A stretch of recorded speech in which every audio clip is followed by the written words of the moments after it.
You ever watch the Diary of a CEO? That dude was a nobody, and then he started making content and became somebody. Simply asking questions that lead to good content. That's it. That's his skill set, in my opinion. I don't think he ever says anything smart. I don't think he's ever blown my mind with anything that's come out of his mouth. I don't think you need to position yourself as an expert is really why I mentioned that.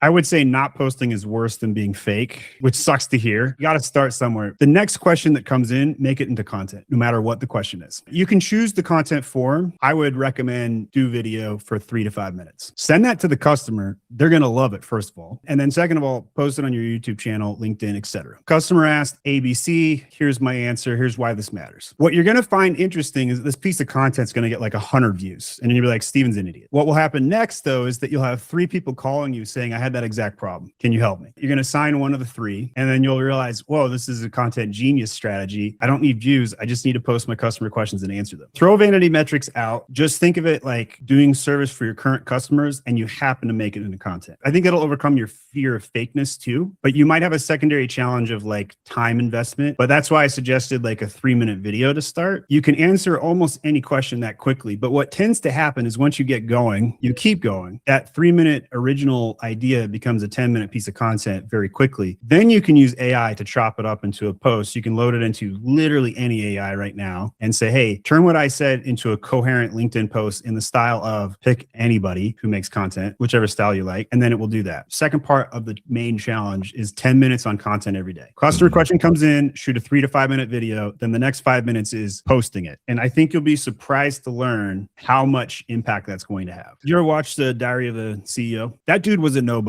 And then he started making content and became somebody. He gets famous enough, and then he gets some money. One of his businesses takes off. I mean, he was a business guy too, but like, but nobody knew that until he made content. I like one element of his style that I think he's the best in the world at, and that is simply asking questions that lead to good content. That's it. That's his skill set, in my opinion. I don't think he ever says anything smart. I don't think he's ever blown my mind with anything that's come out of his mouth. But what has happened is that he just simply went and asked great questions that I would have asked, that other people would ask. And then he teased them up. And you'll notice that his guests go on like 8-minute monologues all the time. Every question. And he never cuts them off. It's clearly well prepped. And how do you choose the right 8 questions? Yada, yada. I don't think you need to position yourself as an expert is really why I mentioned that. His first 10 episodes were just him monologuing about, I don't even know what. He deleted them. So if you get famous and you have to go back and get rid of your cringe content, which I never will delete my first 10 episodes, by the way.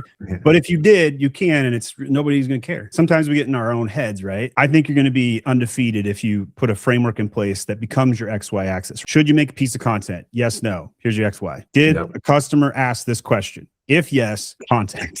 It doesn't matter if I get 40% wrong. I've already made 100 decisions faster than the next guy. And getting a wrong decision is collecting more data to correct it to get to the right decision. Still faster than the next guy, still measuring or sharpening his axe twice before he makes the first cut. If you focus on the customer's questions, that creates the content. If you focus on the customer's questions, that creates the next product, which you develop with AI. I think that framework is the easiest XY axis you'll ever have.